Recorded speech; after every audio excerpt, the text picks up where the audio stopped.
बिस्मिल्लाहिर्रहमानिर्रहीम। अस्सलाम वालेकुम नाज़रीन, आप यूट्यूब चैनल देख रहे हैं, मैं इमरान खान हूँ। नाज़रीन, मुज़ाकरात ईरान और अमेरिका के बीच में अभी तक शुरू नहीं हो पाए। आज मंगल का दिन शुरू हो गया है। पहले ये कहा गया कि वीकेंड पे मुज़ाकरात शुरू हो जाएंगे, फिर कहा गया जी सोमवार को हो जाएंगे। फिर डोनाल्ड ट्रंप ने दावा किया कि मंगल वाले दिन जो है वो उनकी टीम पहुंच जाएगी पाकिस्तान में और ईरान के साथ मुज़ाकरात होंगे। एक तरफ अमेरिका का मौक़िफ़ है जो बार बार बदल रहा है और उसके रीजंस भी हैं। पहले आप देख लें, डोनाल्ड ट्रंप ने जो लेटेस्ट बयान दिया है वो ये है कि डेमोक्रेट्स ईरान के हवाले से हमारी इस वक्त की इंतहाई मजबूत पोजीशन को नुकसान पहुंचाने की हर मुमकिन कोशिश कर रहे हैं। इस हकीकत के बावजूद कि पहली जंग अजीम 4 साल 3 माह और 14 दिन जारी रही, दूसरी जंग अजीम 6 साल 1 दिन तक चली। अब ये जंगों का हवाला डोनाल्ड ट्रंप इसलिए दे रहे हैं ताकि वो अपने नुकसान को कम करके साबित करें कि देखें ना, जंग अजीम तो इतनी लंबी चलती है, लड़ाइयां बहुत लंबी चलती हैं, हमने तो बहुत मुख्तसर लड़ाई की है। इससे पहले वो अफगानिस्तान के अंदर लड़ाई या इराक के अंदर लड़ाई, इन चीजों के हवाले भी दे चुके हैं। उन्होंने कहा जी 6 हफ्तों का मैंने वादा किया था, हमने काफी कामयाबियां हासिल की हैं। मैंने फेक न्यूज में पढ़ा कि मुआहदा करने के लिए मैं दबाव में हूं। मैं बिल्कुल दबाव में नहीं हूं और ये सारा कुछ बहुत जल्दी हो जाएगा। वक्त मेरा दुश्मन नहीं है। डोनाल्ड ट्रंप कहता है जी कि जो मुआहदा मैं करना चाहता हूं ईरान के साथ वो जल्द हो जाएगा, मगर जल्दबाजी में कोई बुरी डील नहीं करूंगा मैं ईरान के साथ। ईरान की बहरी नाकाबंदी बरकरार रखने का ऐलान किया और बताया कि जेडी वेंस, स्टीव विटकॉफ और जेरेड कुशनर इस्लामाबाद में आज जाएंगे। अब मंगल का दिन है, जेडी वेंस कहां पे है उनके बारे में खबर आती है अमेरिका से, और खबर ये बताती है कि जेडी वेंस का तैयारा भी तैयार है और वो सिर्फ इंतजार कर रहे हैं कि किस वक्त तेहरान की जानिब से इशारा मिले और ईरान के इशारे के बाद वो रवाना हो जाए पाकिस्तान इस्लामाबाद की जानिब और जाकर मुज़ाकरात का हिस्सा बन जाए। जो जेडी वेंस आखिरी खबरें आने तक, जब मैं ये वीडियो रिकॉर्ड कर रहा हूं, अभी तक जो इत्तलात मैंने देखी हैं, उन्होंने अपना ट्रैवल शुरू नहीं किया और वो इंतजार कर रहे हैं ईरान का। अब ये हालात पैदा हो गए कि अमेरिका मुज़ाकरात के लिए जल्दी कर रहा है, मुज़ाकरात की टेबल पे बैठना चाहता है।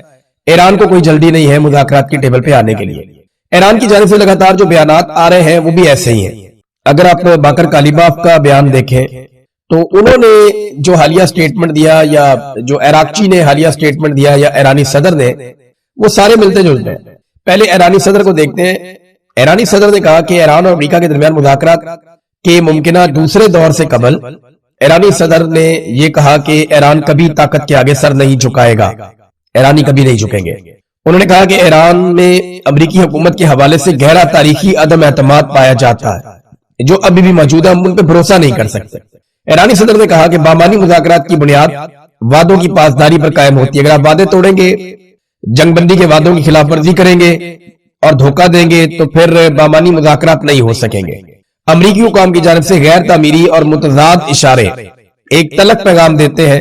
वो ईरान के हथियार डालने के ख्वाहिशमंद है कि ईरान अपने हथियार फेंक दे।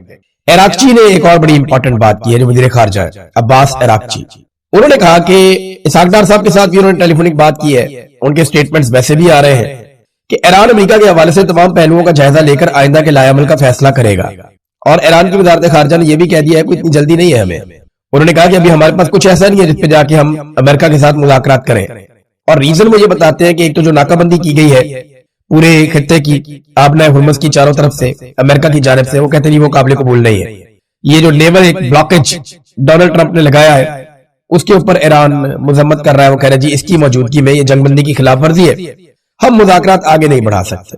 और ये बात फील्ड मार्शल आसिम मुनीर ने डोनाल्ड ट्रंप से बात करते हुए बता भी दी है। और डोनाल्ड ट्रंप को ये मशवरा भी दिया गया। 2 मशवरे पाकिस्तान ने डोनाल्ड ट्रंप को दिए। एक मशवरा ये दिया है कि ईरान मुज़ाकरात की टेबल पर नहीं आएगा अगर आप ब्लॉकेज जारी रखेंगे तो डोनाल्ड ट्रंप को मशवरा दिया है कि आप ब्लॉकेज खत्म करें। दूसरा मशवरा डोनाल्ड ट्रंप को पाकिस्तान ने यह दिया है कि आप अवामी सतह के ऊपर जो सख्त बयानात देते हैं ईरान के बारे में, वो बयानात भी आप ना दें, क्योंकि ईरान जंग नहीं हारता तो जंग का तासुर भी नहीं हारना चाहता। ये भी ईरान के लिए एक बड़ा इशू है। और अमेरिका के लिए इशू ये बन गया है कि दुनिया की वो जगह जहां पे वो पहले बहुत मजबूत था, उससे बहुत फायदा होता था, वो भी उसके हाथ से निकल रही है। मिसाल के तौर पे पॉलिटिको की एक रिपोर्ट है। ये रिपोर्ट में बताती है कि बहरीन में, इंडोनेशिया में और अजरबैजान में अमेरिकी मफादात का नुकसान हुआ। बहरीन में अवामी राय बहुत तेजी से तब्दील हुई है और वो ईरान की तरफ झुकाव उसका बढ़ रहा है। इसी तरह जो है इंडोनेशिया में ईरान की हमायत बढ़ी है, अमेरिका की मुखालफत बढ़ी है। अब इंडोनेशिया इससे पहले बोर्ड ऑफ पीस के जेर इंतजाम चलने के लिए वो एक फौज भी दे रहा था, जिसे स्टेबलाइजेशन फोर्स कहते हैं, कि हम एक फोर्स देंगे, फौजी भिजवाएंगे। अब वहां पे वो दबाव है, वो भी मामला खराब हो गया। तीसरा जो अजरबैजान है वो ईरान की ड्रोन सलाहियत और جو مذہبی اثرات ہیں، کیونکہ آذربائیجان مسلمان ملک ہے اور وہاں پہ زیادہ تعداد میں اہل تشیع رہتے ہیں، تو اس کی وجہ سے بھی ایک نقصان امریکہ کو ہوا۔ لیکن میں ایک چیز آپ کو بتاؤں کہ اسرائیل اپنے تیل کی زیادہ تر ضرورت آذربائیجانی تیل سے پوری کرتا ہے، یہ شاید آپ کو نہیں پتا، اور اسرائیل کو یہ تیل فراہم کرتا ہے ترکی۔ دو ممالک سے اسرائیل کو تیل جاتا ہے جس سے اسرائیل کے معاملات چلتے ہیں اور اسرائیل کو بہت فائدہ ہوتا ہے۔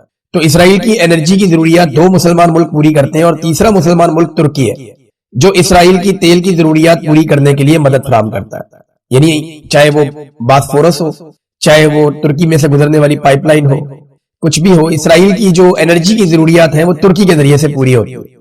تو ترکی آپ دیکھتے ہیں اکثر وہ زبانی جمع خرچ چلتا رہتا ہے، اسرائیل ترکی کے خلاف، ترکی اسرائیل کے خلاف، لیکن یہ آپس میں جنگ نہیں کرتے۔ ترکی کی قیادت اسرائیل کے خلاف سخت ترین بیانات دے کے اپنی عوام کے اندر مقبول ہوتی ہے، اسی طرح جو اسرائیلی قیادت ہے وہ ترکی کے خلاف سخت ترین بیانات دے کر اپنی عوام میں مقبول ہوتے ہیں، اور دونوں آپس میں لڑتے نہیں ہیں بلکہ ایک دوسرے کا مفاد بھی دیکھتے ہیں۔ آپ دیکھیں نا کیسے وہ جو پائپ لائن ہے وہ وہاں سے گزرتی ہے اور ترکی میں سے سارا تیل جاتا ہے، گیس جاتی ہے، جو اسرائیل کو چاہیے وہ ترکی میں سے گزر کر ملتا ہے۔ ایک فیکٹ تھا، میں نے کہا میں آپ کے سامنے رکھتا ہوں۔ اسی طرح جو ہے وہ ایک اور سٹیٹمنٹ بھی ہے اور وہ کالیباف کا ہے، وہ کہتے ہیں جی آپ یہ اس طرح نہیں ہوتا کہ آپ جنگ بندی کی خلاف ورزیاں کریں اور دھمکیوں کے سائے کے اندر مذاکرات کریں، تو ہم دھمکیوں کے سائے میں مذاکرات نہیں کریں گے، یہ اب ایران کا جواب ہے۔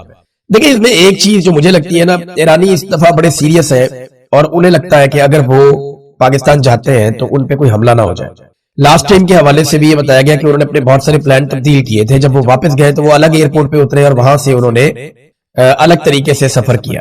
تو ایرانی یہ خدشہ ان کو ہے کہ ہماری قیادت کو نشانہ بنایا جا سکتا ہے، کیونکہ اس سے پہلے ایرانی قیادت کو بار بار نشانہ بنایا گیا۔ پاکستان تحریک انصاف کا اس میں کیا موقف ہونا چاہیے یا اپوزیشن اس پہ کیا سٹانس لے گی، وہ بھی میں آپ کو بتاتا ہوں۔ لیکن پہلے عمران خان صاحب نے جب سے وہ جیل گئے ہیں، پہلی مرتبہ انہوں نے عاصم منیر صاحب پہ کچھ الزامات اب براہ راست لگائے اور انہوں نے کہا کہ یہ عاصم منیر صاحب نے کیا ہے۔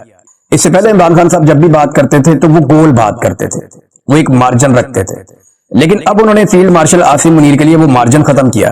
کچھ عرصہ پہلے انہوں نے مارشل لا، عاصم لا، ان چیزوں کا ذکر شروع کیا تھا، اب چار چیزیں انہوں نے بڑی کیٹیگوریکلی کہی عمران خان صاحب نے اور ڈائریکٹ الزام لگایا کہ یہ عاصم منیر صاحب نے کیا۔ نمبر ایک، انہوں نے یہ کہا کہ جی ان کو 10 سالہ اقتدار کی خواہش ہے، اور اس کے لیے مثال دی کہ جیسے یہ خواہش تھی آیا خان کو ویسے ہی عاصم منیر صاحب کو بھی ہے۔ ایک تو عمران خان صاحب نے یہ بات ڈائریکٹلی کہی۔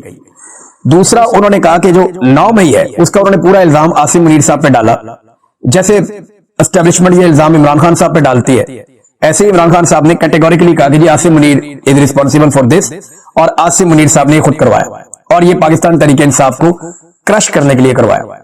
انگریزی میں بھی ان کے ٹویٹ آ چکے ہیں۔ نمبر 3، مینڈیٹ چوری کی ذمہ داری عمران خان صاحب نے ڈائریکٹلی ڈال دی ہے کہ مینڈیٹ چوری کیا گیا اور اس کے پیچھے بھی یہی ہے، تو یہ بھی عمران خان صاحب نے ڈائریکٹلی ایک الزام لیا۔ اور چوتھا جو ہے، اور یہ تینوں چیزیں الزام کیا ہے، ساری دنیا حقیقت جانتی ہے، بعض لوگ بول نہیں سکتے، بعض لوگ بات کر نہیں سکتے، لیکن حقیقت تو سارے ہی جانتے ہیں کہ ملٹری اسٹیبلشمنٹ نے کیا کیا عمران خان صاحب کے ساتھ، اور اس میں جو پیش ہیں وہ آرمی چیف ہیں، انہی کے فیصلے چلتے ہیں۔ نمبر 4 جو ہے، فوج کو ذاتی مقصد کے لیے استعمال کرنا، یہ عمران خان صاحب نے بڑا اہم نقطہ اٹھایا کہ فوج کے کندھے کو استعمال کیا جاتا ہے ذاتی خواہشات کی تکمیل کے لیے، اپنے اقتدار کو لمبا کرنے کے لیے، اور یہ یحییٰ خان نے بھی کیا تھا۔ تو عمران خان صاحب نے وہ ایگزامپلز کوٹ کی ہیں اور ان کے ٹویٹ کے اندر یہ چیزیں بڑی وضاحت کے ساتھ سمپل کر کے انہوں نے سامنے رکھی۔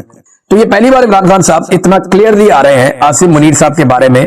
تو کیا عمران خان صاحب جیل سے ایک فائنل راؤنڈ شروع کر چکے ہیں؟ نہ صرف عاصم منیر کو واضح پیغام دیا عمران خان صاحب نے، بلکہ چیف جسٹس پاکستان جسٹس یحییٰ آفریدی کے لیے بھی ایک لیٹر لکھا جو وہ عمران خان صاحب کی بہن علیمہ خان لے کر نکلی، اور انہوں نے کوشش کی سپریم کورٹ میں کہ وہ چیف جسٹس کے چیمبر میں جائیں اور جا کر وہ لیٹر چیف جسٹس کے حوالے کریں، لیکن وہاں انتظامیہ نے روک دیا۔ انہوں نے کہا جی آپ نہیں جا سکتے، جب تک کہ رجسٹرار آفس سے اجازت نہیں ملتی آپ نہیں جا سکتے۔ انہوں نے کہا جی عمران خان صاحب کا خط ہے، لطیف کھوسہ صاحب نے کہا جی ایک سائلہ ہے، سائل ہے، تو وہ اگر چیف جسٹس کے بعد جانا چاہے تو اب جانے دیں، خط دینا انہوں نے، تو اس پہ انہیں روک دیا گیا۔ لیکن خط میں آپ کو بتا دیتا ہوں، یہ اس کا اردو ٹرانسلیشن ہے جو یحییٰ آفریدی صاحب کو عمران خان صاحب نے خط لکھا۔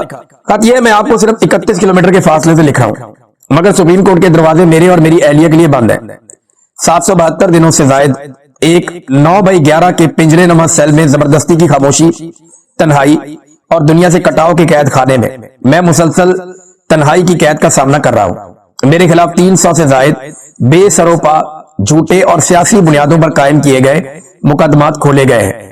पाकिस्तान ने कभी ऐसा जुल्म नहीं देखा जो मुझ पर, मेरे खानदान और दुनिया भर में मेरे हामियों पर ढाया जा रहा है। मुझे अखबारात और किताबों तक की रसाई से महरूम रखा गया है। वकला और अहले खाना से मुलाकातें एक शख्स जनरल आसिम मुनीर की ख्वाहिशात और मर्जी के मुताबिक कभी कराई जाती हैं और कभी मनसूख कर दी जाती हैं। मेरे बेटों को अपने वालिद से फोन पर बात करने के बुनियादी हक से भी महरूम कर दिया गया है। सियासी कारकुनों को मुझसे मिलने की इजाजत बिल्कुल नहीं है। ये कैद कभी भी कानूनी नहीं रही, बल्कि ये सोचे समझे मंसूबे के तहत डाली गई नफसियाती अजियत है, ताकि मेरी हिम्मत तोड़ी जा सके और मेरे जरिए 25 करोड़ पाकिस्तानियों के हौसले को कुचला जा सके। ये आइन, कानून की हुक्मरानी और मेरे प्यारे वतन पाकिस्तान के जमहूरी मुस्तकबिल पर एक मुस्तकिल हमला है।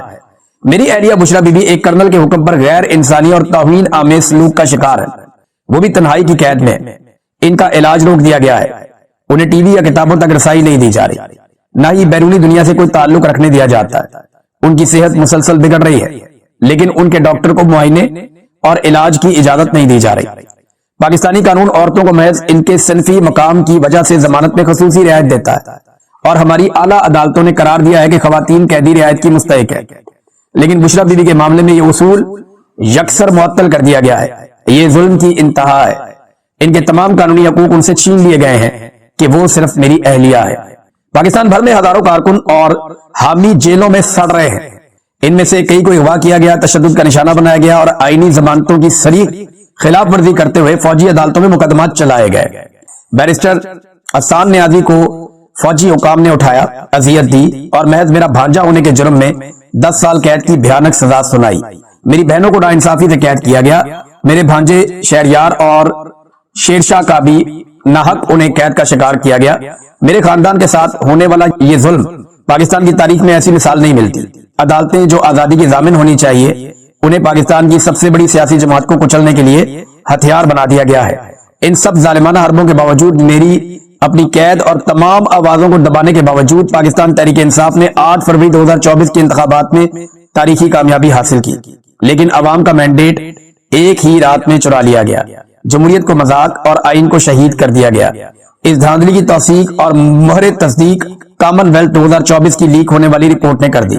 नाम नेहाद 26वीं आईनी तरमीम को इस इंतखाबी डकैती को कानूनी जवाब देने के लिए इस्तेमाल किया गया, जबकि उसके खिलाफ दायर दरखास्तें आज भी आपकी अदालत में इल्तवा का शिकार है। अब 26वीं आईनी तरमीम के बेनिफिशरी है ये चीफ जस्टिस, और इमरान खान साहब उसी चीफ जस्टिस को 26वीं आईनी तरमीम के बारे में लिख रहे हैं। लेकिन ना कैसी पाकिस्तान की बदकिस्मती है कि जो 26वीं आईनी तरमीम का बेनिफिशरी है वो कैसे 26वीं आईनी तरमीम के खिलाफ दरखास्त लगने देगा। पूरा निजाम जकड़ के एस्टेब्लिशमेंट ने रगबाल बना लिया, लेकिन इमरान खान साहब फिर भी ये दरवाजा खटखटा रहे हैं, इस दीवार के साथ सर मार रहे हैं कि मैं यहां से इंसाफ हासिल करूंगा। इस्लामाबाद हाई कोर्ट के मशकूक रवैये के तहत उसके चीफ जस्टिस सरफराज डोगर ने जानबूझकर मेरे अलकादर ट्रस्ट और तोशाखाना रिवीजन मुकदमात को समाअत के लिए मुकर्रर नहीं किया। बहरहाल अब ये खत इमरान खान साहब ने लिखा है तो खबर आई है कि 25 सितंबर को तोशाखाना वाला बाद में होगा, लेकिन क्योंकि उसकी वो चाहते हैं इमरान खान साहब के वो केस लगे और नीचे से वो उनको इंसाफ मिले। लेकिन जो अलकादर यूनिवर्सिटी वाला केस है वहां तो वो सजा की मुअत्तली चाहते हैं। अलकादर यूनिवर्सिटी वाले केस में उनको जमानत मिल सकती है। अगर उन्हें जमानत मिल गई तो इमरान खान साहब फौरी तौर पर रिहा हो सकते हैं। लेकिन देखिए तरीका वारदात क्या है कि अलकादर वाला केस तब सुना जाएगा जब तोशाखाना 2 के अंदर सजा हो जाएगी। जब तोशाखाना 2 में सजा हो जाएगी फिर अलकादर केस सुना जाएगा। अब इमरान खान साहब के पास 2 ऑप्शन है, या तो अलकादर केस में उनकी फौरी तौर पर जमानत हो और वो बाहर आ जाए, और तोशाखाना 2 में जब उनको सजा हो तो वो फिर अदालत से रुजू कर लें, या दूसरा केस उनके पास एक ऑप्शन ये है कि वो तोशाखाना 2 के अंदर समाअत को रुकवा दें कि जनाब ये समाअत आप रोके, ये केस ठीक नहीं सुना जा रहा, तो वो समाअत को रुकवा के उसके बाद अपनी बेल हासिल करें और फिर बाहर आ जाए अलकादर वाले केस में। लेकिन एस्टेब्लिशमेंट नहीं चाहती कि इमरान खान साहब बाहर आए, और इस वक्त जनरल आसिम मुनीर और इमरान खान के बीच में